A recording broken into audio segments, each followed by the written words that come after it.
Command of evidence, textual, literary now. These questions have answers that are quotations, so that makes it really easy. So here's the formula. Step 1, read passage to identify the claim.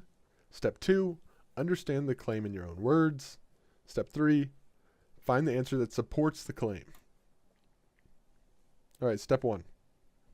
Read passage to identify the claim. In Frankenstein, Mary Shelley portrays Victor Frankenstein's creation as being driven to violence primarily by the rejection and isolation he experiences rather than by any inherent evil. Okay, now step 2, let's understand the claim in our own words. So, she essentially is saying that it's been driven to violence primarily by the rejection and isolation rather than inherent evil. Okay, so essentially it's because he's lonely and he's been rejected is why he's violent. He's not bad. So now which quotation from the novel most effectively illustrates the claim? Now we're going to find the answers that supports this claim. Let's start with A. How can I describe my emotions at this catastrophe? Or how delineate the wretch whom with such infinite pains and care I had endeavored to form? His limbs were in proportion, and I had selected his features as beautiful. Beautiful! Great God! His yellow skin scarcely covered the work of muscles and arteries beneath. So this is not really talking about his loneliness and rejection. Okay, now to B. I expected this reception, said the demon. All men hate the wretched. How then must I be hated, who am miserable beyond all living things?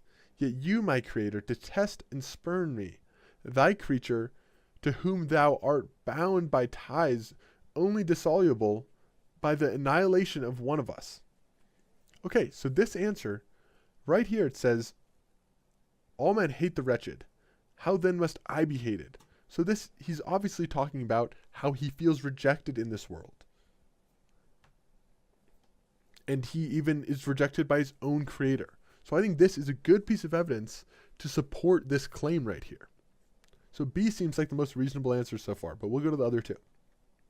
All right, and now C.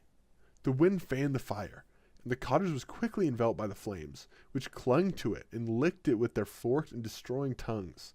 As soon as I was convinced that no assistance could save any part of the habitation, I quitted the scene and sought for refuge in the woods. Okay, once again, this one doesn't seem like it's talking about the rejection or isolation that he experienced. Finally, we'll go to D. I discovered more distinctly the black sides of Jura, and the bright summit of Mont Blanc. I wept like a child. Dear mountains, my own beautiful lake, how do you welcome your wanderer? Your summits are clear, the sky and lake are blue and placid. Is this to prognosticate peace or to mock at my unhappiness?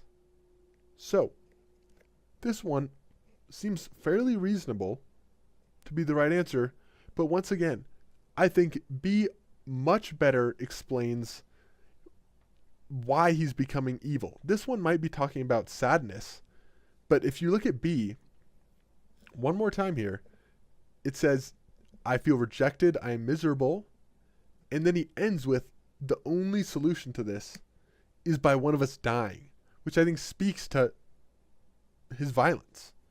So I think B will be the correct answer. All right, now it's your turn. Pause the video, and we'll meet back in a second.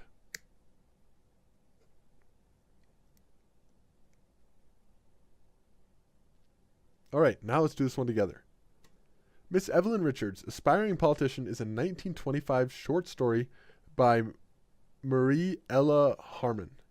In the narrative, the author describes Miss Evelyn Richards' demeanor as reflecting her inflated sense of self-worth. Okay, so essentially we're looking for one that says this lady is cocky, Miss Evelyn Richards. Which quotation from Miss Evelyn Richards' Aspiring Politician most effectively illustrates the claim? Let's read them. A. She moved with a measured grace, as though every step were carefully planned. Although this might mean she has self-worth, I don't necessarily mean this is an inflative sense of self-worth. This doesn't seem like this is a bad thing in any way. Let's go to B. Her tailored navy suit was immaculate, and a wide-brimmed hat adorned with a delicate feather sat perfectly atop her coiffed hair.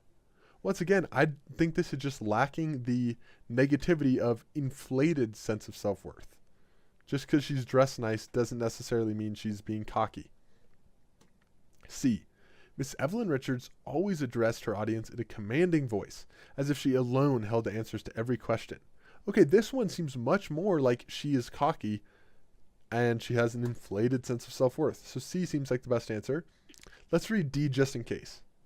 It was a crisp autumn morning, and the golden leaves fluttered gently as Miss Evelyn Richards, dressed impeccably, strode confidently towards City Hall. Once again, I think D is just lacking that negativity of an inflated sense of self-worth, and this more just says she has self-worth, or she's confident in herself, which I don't think is necessarily what we're trying to get at with an inflated sense. So C is the right answer.